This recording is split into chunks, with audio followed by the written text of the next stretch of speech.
In the year 1946, just months after being liberated from the Nazi concentration camps, Viktor Frankl stood before an audience in Vienna and delivered a series of public lectures. Consider what this man had just endured. He had survived multiple camps, including Auschwitz. He had lost almost his entire family, his father, his mother, his brother, and his beloved wife, all murdered.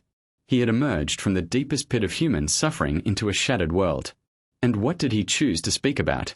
He chose to affirm, before his fellow survivors and countrymen, that life is unconditionally meaningful, that it is always worth living, and that we can say yes to life in spite of everything. These lectures, later collected under the title Yes to Life, are among the most remarkable testimonies of the human spirit ever recorded. The very existence of these lectures is astonishing. Most people, after such losses and such horror, might be forgiven for concluding that life is meaningless, that the universe is cruel and empty, that there is nothing left to affirm. Frankl had every reason, every excuse, to despair. And yet, drawing on the very ideas that had helped him survive, he did the opposite. He stood up and made the case, to an audience that had suffered as he had, that meaning survives even the worst that can happen, that no matter what life takes from us, it can never take away our capacity to find meaning and to say yes. At the heart of the lectures is Frankl's radical claim about the unconditional meaningfulness of life. He argued that life has meaning under all circumstances, even in suffering, even in loss, even in the face of death. This meaning is unconditional. It does not depend on things going well, on health, on happiness, on good fortune. Even a life full of suffering, even a life that seems from the outside to be nothing but tragedy, retains its meaning and its dignity. Frankl insisted that as long as we are alive, life continues to hold meaning for us, and continues to ask something of us. One of Frankl's most powerful moves in these lectures is to reverse the question of meaning. We tend to ask, what do I expect from life? What can life give me? Frankl argued this question is backwards. The real question, he said, is what life expects from us. Life is not there to satisfy us, it is there to be answered. Each of us is questioned by life, in each situation, and we answer not with words but with our actions, our attitudes, our responses. To live is to be responsible, to respond to the tasks and meanings that each moment presents. This shift, from expecting to being expected of, is at the core of his affirmation. Frankl addressed head-on the darkest cases, including the temptation to suicide, the sense that life is no longer worth living. He argued, with enormous compassion but also firmness, that even when a person can see nothing more to live for, life may still have meaning in store for them, a task waiting to be fulfilled, a person waiting for them, an experience yet to come, or a way of bearing their suffering that only they can achieve. Because no one can foresee what meaning the future may hold, no one is ever entitled to conclude that their life has become meaningless. The meaning may lie ahead, or in how we bear what we cannot change. These lectures drew directly on the concrete lessons Frankl had learned in the camps.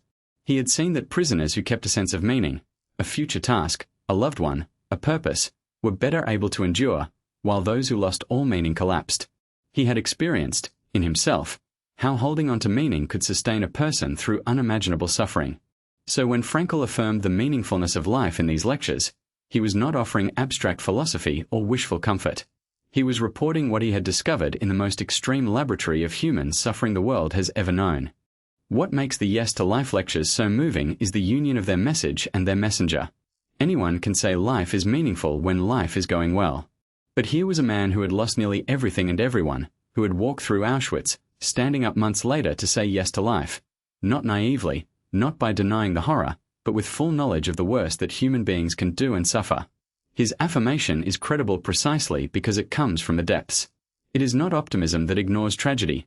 It is what he would later call tragic optimism, saying yes to life in spite of pain, guilt, and death.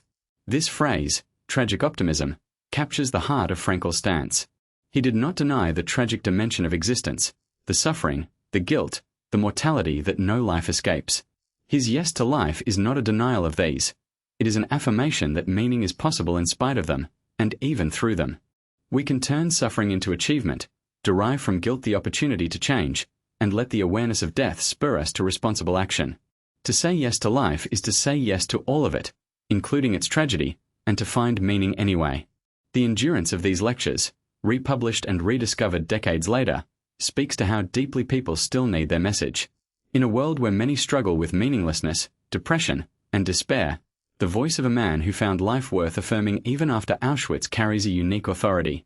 Frankl offers no easy comfort, no denial of pain. He offers something far more durable, the demonstrated conviction that meaning can be found under any circumstances, and that life, always and unconditionally, is worth saying yes to. So Viktor Frankl's Yes to Life lectures, delivered just months after his liberation and his devastating losses, stand as one of the great affirmations of the human spirit. In them, he proclaimed that life is unconditionally meaningful, that we are questioned by life and called to respond, and that we can say yes to existence in spite of suffering, guilt, and death. Coming from a man who had endured the very worst, this yes is not naive, it is unbreakable. And it remains, to this day, an invitation to every person who has ever wondered whether life is still worth living. It is, Frankl insists, always, and the meaning is waiting for your answer.